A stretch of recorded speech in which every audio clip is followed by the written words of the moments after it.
Hi guys! So, mga tama ko, open to sa tuang parcel. So, mga siya katong premium set. Wala dayon ako siya gi-open guys, kay lagi na ako na binintong dati na ako nga rejuvenating set. So, ako. Then, na to ang premium set. Mana po niya to sa lugan. So, mana niya to ang update sa tunong lugans. Dati na mo ito katulad din, and then wala ang kung sa mukang kala ang ginapis. Hindi tayo iyang pagka-part. Okay, ano dito siya open. Para nga, hindi siya sa dali mag-open pa. Tapang po siyang open guys, oh. Ako ang ayan na. Mas nangito ko mga kasakyan na. Anak, pinag-view ka, oh. Wow. Wow!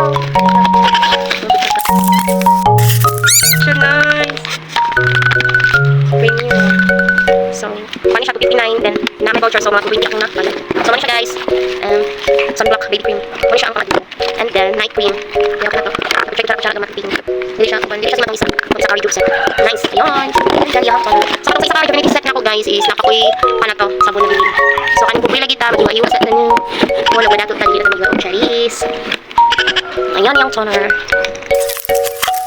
Kung mag-start ani unyang gabi lang pa mag-start ani kay kanang nakagamit naman ko katong dati na ko para rejuvenating set kagay na pang adlaw. And then sa gabi lang ato ni start gamit. Mo niyang whitening wet soap. Mo niyang sabon, toner, and then ang cream niya yan yung sinalan. Pero nice itong isa kasi naman ko sa cute. So ayan. So bye. Premium whitening set.